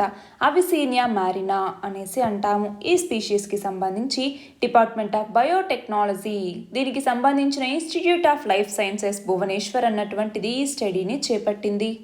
అవిసీనియా మ్యారినా అన్నటువంటిది మోస్ట్ ప్రామినెంట్ మ్యాంగ్రోవ్ స్పీషీస్ అనమాట. అంటే మన ఇండియాలో కనపడేటటువంటి మ్యాంగ్రోవ్ ఫార్మేషన్స్లో ఇది most prominent species, salt secreting, అలాగే ఎక్స్ట్రాడినరీగా సాల్ట్ టోలరెంట్ మ్యాంగ్రోవ్ స్పీషీస్ అనమాట. ఇవి దాదాపు 75% సీ వాటర్ ఉన్నా కూడా మనము చూసుకుంటే 250% సీ వాటర్ని కూడా ఇది టాలరేట్ చేయగలదు. రేర్ ప్లాంట్ స్పీషీస్లో ఇది కూడా ఒకటి. దాదాపు 40% సాల్ట్ని ఇది ఎక్స్క్రీట్ చేయగలదు. అంటే తనలో ఉన్నటువంటి సాల్ట్ గ్లాండ్స్ ఏవైతే ఉంటాయో అందులోని లీవ్స్లో దాని ద్వారా ఎక్స్ట్రాడినరీ కెపాసిటీని ఇది కలిగి ఉంటుంది. అంతేకాకుండా గ్రే మ్యాంగ్రూవ్, వైట్ మ్యాంగ్రూవ్ అని కూడా వీటిని పిలుస్తూ ఉంటారు. ఈ స్టడీలో ఏంటి, అగ్రికల్చరల్ ప్రొడక్టివిటీ అన్నటువంటిది ఎఫెక్ట్ అవుతూ ఉన్నటువంటి వేళ, అంటే వాటర్ అవైలబిలిటీ, సెలినైజేషన్, ఇవన్నీ సాయిల్ మరియు వాటర్కి సంబంధించి ఏవైతే అబయోటిక్ స్ట్రెస్ ఫ్యాక్టర్స్ ఉంటాయో వాటికి సంబంధించి ఈ స్టడీని చేపట్టడం జరిగింది. దీంట్లో జీనోమ్ రిసోర్సెస్ని జనరేట్ చేయటం జరిగింది. దాని ద్వారా ఐడెంటిఫైడ్ జీన్స్ ఏవైతే ఉంటాయో వాటిని డ్రాట్ అలాగే సెలినిటీ టోలరెంట్ వెరైటీస్లో క్రాప్ స్పీషీస్లో వాటిని తీసుకొస్తే అంటే ఏంటి నార్మల్ క్రాప్ వెరైటీస్ని అవి కరువుని తట్టుకుని ఉండేలాగా, ఎక్కువ సాల్ట్ వాటర్లో కూడా పెరిగేలాగా వాటిలో జీనోమ్ సీక్వెన్స్ చేస్తే అప్పుడు ఫుడ్ సెక్యూరిటీని మనం సాధించవచ్చు కదా అన్నట్టుగా అనమాట. మ్యాంగ్రోవ్, దీన్నే మడ అడవులు లేదా మడ వృక్షాలు అంటాము. మ్యాంగ్రోవ్ అన్నటువంటిది చిన్న ట్రీ లేదా ష్రబ్ అనమాట. కోస్ట్ లైన్స్లో భాగంగా సాల్టీ సెడిమెంట్స్లో అండర్ వాటర్లో ఇవి ఉంటాయి. మ్యాంగ్రోవ్ అన్నటువంటి పదాన్ని ట్రీస్ లేదా ష్రబ్స్, ఏదైతే మ్యాంగ్రోవ్ స్వాంప్స్ నుంచి ఇది వచ్చింది. ఇవి ఫ్లవరింగ్ ట్రీస్ అనమాట.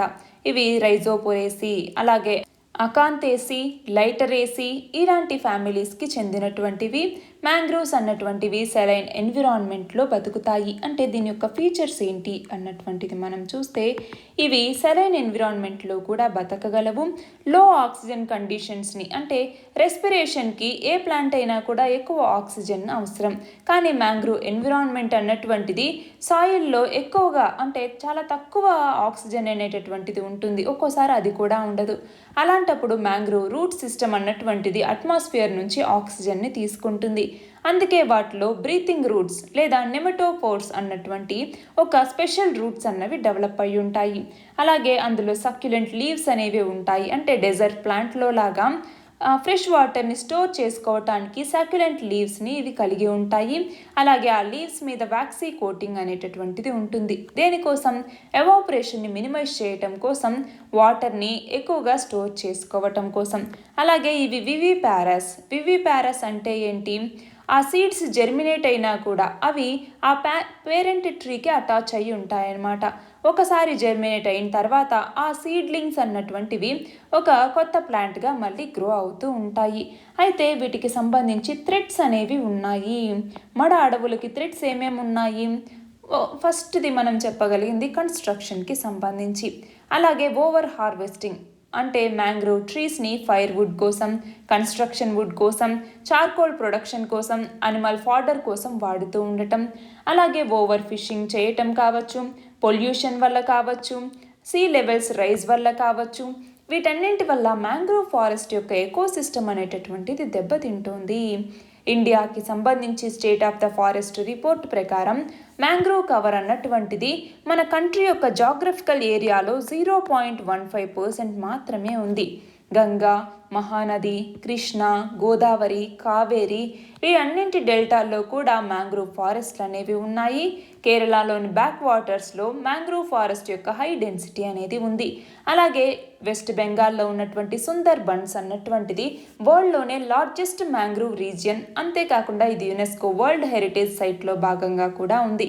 అలాగే ఒడిశాలో ఉన్నటువంటి భితర్కానికా మ్యాంగ్రోవ్ సిస్టమ్ అన్నటువంటిది ఇండియాలోనే సెకండ్ లార్జెస్ట్ మ్యాంగ్రోవ్ ఫారెస్ట్ని కలిగి ఉంది. అలాగే తమిళనాడులో పిచ్చావరం అన్నటువంటి ప్లేస్లో మ్యాంగ్రోవ్ ఫారెస్ట్స్ ఎక్కువగా ఉన్నాయి. అలాగే వెస్ట్ బెంగాల్లోను, గుజరాత్లోను, అండమాన్ నికోబార్ ఐలాండ్స్లో కూడా ఈ మ్యాంగ్రోవ్స్ ఉన్నాయి. అయితే వెస్ట్ బెంగాల్లో ఈ మ్యాంగ్రోవ్స్లో దాదాపు 42.45% ఒక్క వెస్ట్ బెంగాల్లోనే ఉన్నాయి. అది కూడా మనం సుందర్బన్స్ అనేసి చెప్తాం కదా, అది లార్జెస్ట్ ఇన్ ద వరల్డ్ అన్నప్పుడు మనం ఈ మాత్రం ఎక్స్పెక్ట్ చేస్తాము. నెక్స్ట్ ఇలా ఫస్ట్ ప్లేస్లో వెస్ట్ బెంగాల్ ఉంటే సెకండ్ ప్లేస్లో వచ్చేసి గుజరాత్లో మొత్తం 23.66%, ఈ మ్యాంగ్రూవ్స్ అనేవి ఉన్నాయి. 3వ స్థానంలో అండమాన్ అండ్ నికోబార్ ఐలాండ్స్, దాంట్లో 12.39% మ్యాంగ్రూవ్స్ అనేవి ఉన్నాయి. మన నెక్స్ట్ ఆర్టికల్ వచ్చేసి geospatial technologies for the water sector in India. రీసెంట్గా అసోసియేషన్ ఆఫ్ జియోస్పేషియల్ ఇండస్ట్రీస్ అన్నటువంటిది ఒక రిపోర్ట్ని విడుదల చేయటం జరిగింది. ఆ రిపోర్ట్ పేరు వచ్చేసి potential of geospatial technologies for the water sector in India. దీంట్లో ఈ రిపోర్ట్లో ఏం చెప్తోంది, demand and supply miss match అనేది ఉంది. మన ఇండియాలో దాదాపు 17% వరల్డ్ పాపులేషన్ అనేది ఉంది, కానీ వరల్డ్ యొక్క ఫ్రెష్ వాటర్ రిజర్వ్స్కి సంబంధించి 4% మాత్రమే ఉన్నాయి. అంతేకాకుండా మన ఇండియా రిజర్వాయర్స్ దాదాపు తన యొక్క టోటల్ కెపాసిటీ వచ్చేసరికి 250 బిలియన్ క్యూబిక్ మీటర్స్. ఇది టోటల్ వాటర్ బియరింగ్ కెపాసిటీకి సంబంధించి మొత్తం 320 బిలియన్ క్యూబిక్ మీటర్స్ ఉంటే మన దగ్గర 250 బిలియన్ క్యూబిక్ మీటర్స్ యొక్క రిజర్వాయర్స్ ఉన్నాయి. అంతేకాకుండా ఇండియా అన్నటువంటిది 3000 బిలియన్ క్యూబిక్ మీటర్స్ వాటర్ని ఎవ్రీ ఇయర్ రెయిన్ఫాల్ ద్వారా పొందుతూ ఉన్నా కూడా ఆ వాటర్ని కలెక్ట్ చేసుకునేటటువంటి రేట్ మాత్రం చాలా తక్కువగా ఉంది. అంటే రెయిన్ఫాల్ కావచ్చు, మిగిలినటువంటి రిసోర్సెస్ అంటే గ్లేషియర్స్ కావచ్చు, వీటన్నింటి ద్వారా వచ్చేటటువంటి వాటర్లో మనం కేవలం 8% మాత్రమే కలెక్ట్ చేసుకోగలుగుతున్నాము. అలాగే గ్రౌండ్ వాటర్ని ఓవర్గా ఎక్స్ట్రాక్ట్ చేయటం, ఓవర్గా రిలే అవ్వటం వల్ల కూడా వాటర్ రిసోర్సెస్ అనేవి తగ్గుతూ ఉన్నాయి.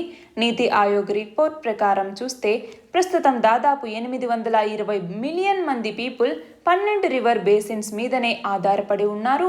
కాబట్టి వాళ్ళు ఎక్స్ట్రీమ్ వాటర్ స్ట్రెస్ని ఎదుర్కొంటూ ఉన్నారు అన్నట్లుగా చెప్తున్నారు. అలాగే క్వాలిటేటివ్ ఇష్యూ అనేది కూడా ఉంది. వాటర్ని కన్జర్వ్ చేయాల్సినటువంటి అవసరం అనేది చాలా ఉంది. యునైటెడ్ నేషన్స్ సస్టైనబుల్ డెవలప్మెంట్ గోల్స్లో భాగంగా మనము ఏదైతే 5 ట్రిలియన్ ఎకానమీని అచీవ్ చేయాలి అనుకుంటున్నామో అదంతా అచీవ్ చేయటానికి క్లీన్ వాటర్ని పర్సనల్, ఇండస్ట్రియల్ మరియు అగ్రికల్చరల్ యూజ్కి ఇవ్వాలి. అంటే అన్నింటికీ కూడా ఇన్ష్యూర్ అయ్యేలాగా చూసుకోవాలి. పాపులేషన్ డెన్సిటీకి తగినట్లుగా వాటర్ని అందించాలి, అగ్రికల్చర్కి అందించాలి, గ్రౌండ్ వాటర్ మీద హెవీగా డిపెండ్ అవ్వటాన్ని తగ్గించాలి. వాటర్ క్రైసిస్ ఏదైతే ఉందో దాన్ని అడ్రస్ చేయాల్సినటువంటి అవసరం అనేది ఉంది. అయితే జియోస్పేషియల్ టెక్నాలజీ దీనికి ఎలా ఉపయోగపడుతుంది? అసలు జియోస్పేషియల్ టెక్నాలజీస్ అని అంటున్నాం కదా, జియోస్పేషియల్ టెక్నాలజీస్ అంటే ఏంటి? దీని కింద ఏంటి అంటే జియోగ్రాఫిక్ మ్యాపింగ్ మరియు అనాలిసిస్ని యూస్ చేసుకుని, అంటే ఎర్త్ మరియు హ్యూమన్ సొసైటీస్ మీద జియోగ్రాఫిక్ మ్యాపింగ్ అనాలిసిస్ అన్నటువంటిది మోడర్న్ టూల్గా ఉపయోగపడుతుంది. అంటే ఎలాగా? రిమోట్ సెన్సింగ్ ద్వారా, GIS అంటాము, జియోగ్రాఫిక్ ఇన్ఫర్మేషన్ సిస్టమ్ ద్వారా, అలాగే గ్లోబల్ నావిగేషన్ శాటిలైట్ సిస్టమ్ ద్వారా, సర్వే చేపట్టడం ద్వారా, అలాగే 3D మోడలింగ్, ఇలాంటి వాటన్నింటిని ఉపయోగించి జియోస్పేషియల్ టెక్నాలజీస్ని ఉపయోగించి వాటర్ స్ట్రెస్ అన్నటువంటిది ఎలా ఉంది అన్నట్టుగా మనం అబ్జర్వ్ చేయగలము. దానికి సంబంధించి మెజర్మెంట్ చేయటం, మేనేజ్ చేసుకోవటానికి, మానిటర్ చేయటానికి కూడా ఇది ఉపయోగపడుతుంది. అయితే మన దేశంలో అసలు వాటర్ ప్రాజెక్ట్స్ ఏమేమి ఉన్నాయి అంటే ప్రభుత్వం వాటర్ ప్రాజెక్ట్స్ని ఏమేమి తీసుకొచ్చింది అన్నటువంటిది మనం చూస్తే, ఒకటి వచ్చేసి మినిస్ట్రీ ఆఫ్ జల్ శక్తి అన్నటువంటి దాన్ని ఒక సింగిల్ మినిస్ట్రీగా తీసుకురావటం జరిగింది.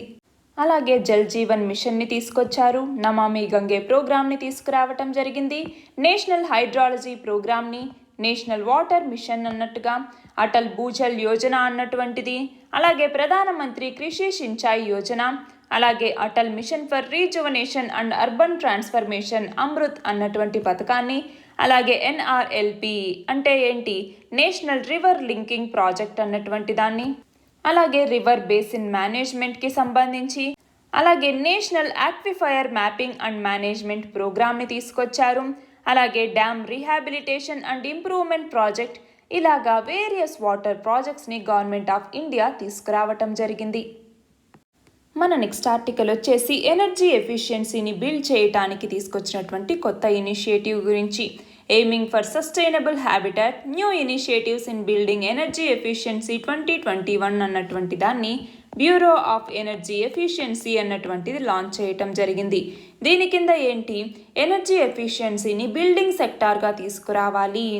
దేనికి సంబంధించి ఆజాదీ కా అమృత్ మహోత్సవ్ అన్నటువంటి దాంట్లో భాగంగా దీనిని లాంచ్ చేయటం జరిగింది. బ్యూరో ఆఫ్ ఎనర్జీ ఎఫిషియన్సీ అన్నటువంటిది స్టాట్యుటరీ బాడీగా ఎనర్జీ కన్జర్వేషన్ యాక్ట్ 2001 కింద యూనియన్ మినిస్ట్రీ ఆఫ్ పవర్ అన్నటువంటిది దీన్ని తీసుకురావటం జరిగింది. ఇది మన దేశంలో ఎనర్జీ ఇంటెన్సిటీని తగ్గించటానికి, రెడ్యూస్ చేయటానికి, అలాగే పాలసీస్, స్ట్రాటజీస్ ఏవైనా వీటిని అసిస్ట్ చేయటానికి ఇది ఉపయోగపడుతుంది. అంతేకాకుండా డెసిగ్నేటెడ్ కన్స్యూమర్స్, డెసిగ్నేటెడ్ ఏజెన్సీస్ మరియు ఆర్గనైజేషన్స్తో ఇది రిసోర్సెస్కి సంబంధించి, ఇన్ఫ్రాస్ట్రక్చర్కి సంబంధించి తన యొక్క ఫంక్షన్స్ని పర్ఫామ్ చేయటానికి ఇది కోఆర్డినేట్ చేయటం జరుగుతుంది. అయితే దీనికి సంబంధించి ఇప్పుడు aiming for sustainable habitat, new initiatives in building energy efficiency 2021 అన్నటువంటి దాన్ని ఇప్పుడు లాంచ్ చేయటం జరిగింది. ఇందులో భాగంగా ఏమేమి ఇనిషియేటివ్స్ తీసుకొచ్చారు? ఎకో నివాస్ సంహిత 2021 అన్నటువంటి దాన్ని తీసుకొచ్చారు. అలాగే ఒక హ్యాండ్ బుక్ని, దీంతో పాటు ఆన్లైన్ డైరెక్టరీని, అలాగే నిర్మాణ్ అవార్డ్స్ అన్నటువంటి దాన్ని తీసుకొచ్చారు. నిర్మాణ్ అవార్డ్స్ దేనికి సంబంధించినవి అని అడిగినప్పుడు ఎనర్జీ ఎఫిషియన్సీకి సంబంధించి దీన్ని తీసుకొచ్చారు. ఎనర్జీ ఎఫిషియెంట్ బిల్డింగ్ డిజైన్స్ని తీసుకొచ్చినందుకు గాను ఈ నిర్మాణ్ అవార్డ్స్ని, నిర్మాణ్ అంటే ఏంటి? National energy efficiency road map for movement towards affordable and natural habitat అంటాము. ఇవి మాత్రమే కాకుండా ఆన్లైన్ స్టార్ రేటింగ్ టూల్ని తీసుకురావటం జరిగింది. దేనికి సంబంధించి? స్టార్ రేటింగ్ని, ఎనర్జీ ఎఫిషియెంట్ హోమ్స్కి సంబంధించి స్టార్ రేటింగ్ని ఇచ్చేలాగా టూల్ని తీసుకొచ్చారు. అలాగే ట్రైనింగ్, దాదాపు 15,000 మంది ఆర్కిటెక్ట్స్కి, ఇంజనీర్స్, అలాగే గవర్నమెంట్ అఫీషియల్స్కి energy conservation building code ECBC ఎప్పుడు తీసుకొచ్చారు? 2017వ సంవత్సరంలో. దీని కింద అలాగే ఎకో నివాస్ సంహిత కింద వీళ్ళకి ట్రైనింగ్ అనేది ఇవ్వటం జరుగుతుంది. ఎనర్జీ ఎఫిషియన్సీకి సంబంధించి 2022 నాటికి ఇన్స్టాల్డ్ రెన్యూబుల్ కెపాసిటీని 175 గిగావాట్లకి సాధించాలి అని పెట్టుకున్న, 2022 నాటికి హౌసింగ్ ఫర్ ఆల్ అన్నటువంటి స్కీమ్ని తీసుకొచ్చిన, 100 స్మార్ట్ సిటీస్ మిషన్ని తీసుకొచ్చిన, ఈ మొబిలిటీకి సంబంధించి ఎలక్ట్రిఫికేషన్, రైల్వే సెక్టార్కి సంబంధించి ఎలక్ట్రిఫికేషన్, అలాగే హౌస్ హోల్డ్స్కి 100% ఎలక్ట్రిఫికేషన్ని ఇవ్వాలి అన్న, వీటన్నింటికీ కూడా సస్టైనబుల్ హ్యాబిటాట్ మెథడ్ అన్నటువంటిది ఉపయోగపడుతుంది. మన నెక్స్ట్ ఆర్టికల్ వచ్చేసి నేషనల్ హెల్త్ మిషన్కి సంబంధించి.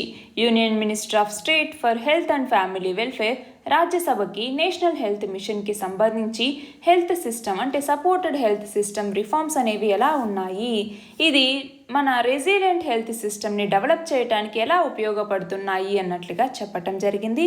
అయితే నేషనల్ హెల్త్ మిషన్ అన్నటువంటి దాన్ని 2013వ సంవత్సరంలో తీసుకురావటం జరిగింది. ఆల్రెడీ ఉన్నటువంటి నేషనల్ రూరల్ హెల్త్ మిషన్ అన్నటువంటి దాన్ని 2005లో లాంచ్ చేశారు.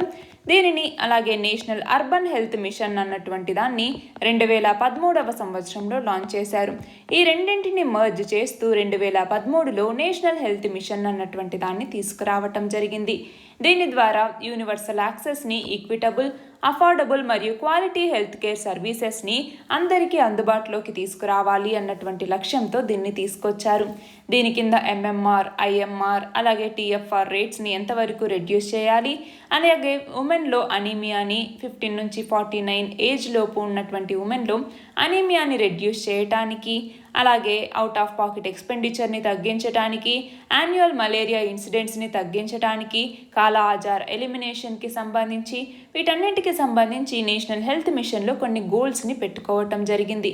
అయితే స్టేట్స్ మరియు యూనియన్ టెరిటరీస్కి సంబంధించి సపోర్ట్ని ఇస్తూ ఉంది గవర్నమెంట్. ఏ విధంగా? ఒకటి వచ్చేసి హెల్త్ ఫెసిలిటీస్ని అందించటం. అంటే ఏంటి?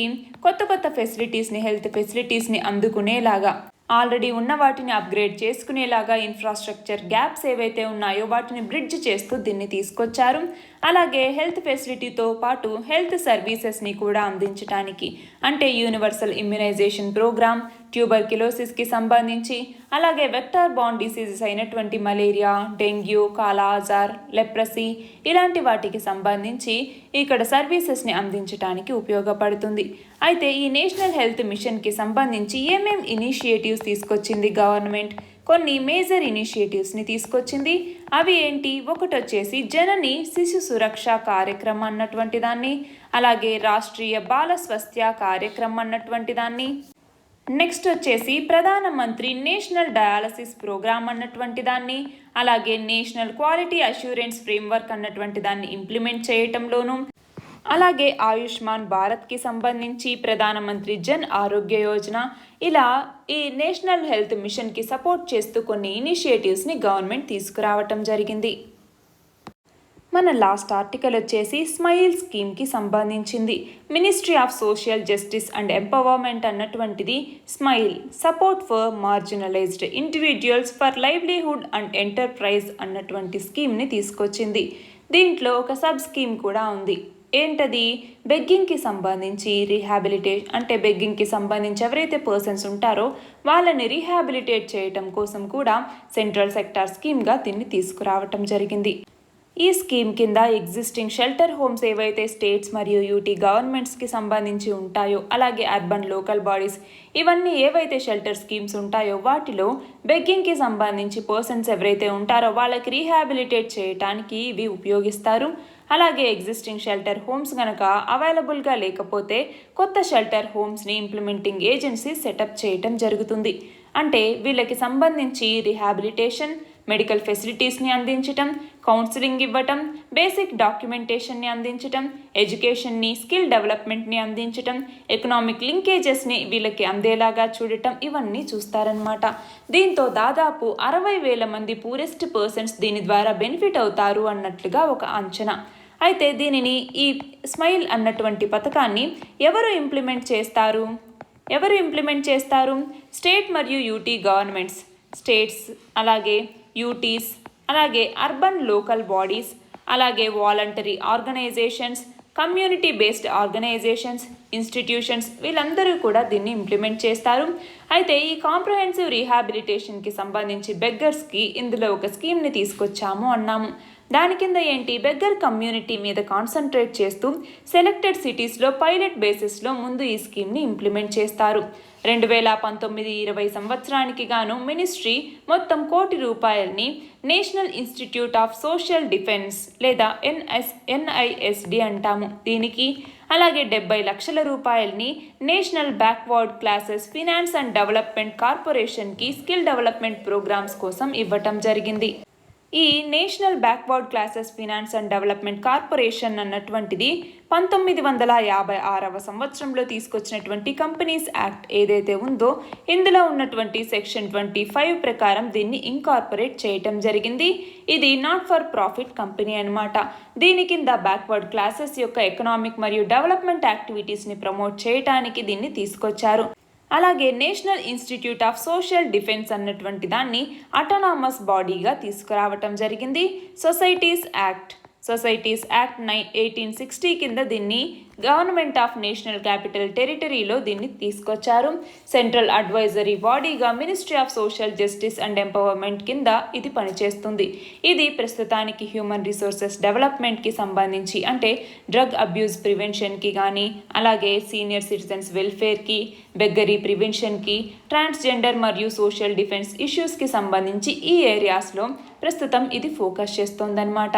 దీని కింద సోషల్ డిఫెన్స్ ప్రోగ్రామ్స్లో, అంటే ఏవైతే గవర్నమెంట్ ఆఫ్ ఇండియా తీసుకొస్తుందో వాటిలో ట్రైనింగ్, రీసెర్చ్ మరియు డాక్యుమెంటేషన్ని అందించడానికి ఈ ఇన్స్టిట్యూట్ ఉపయోగపడుతుంది. ఇవి ఈ వీక్ మన important articles. All the very best and thank you very much.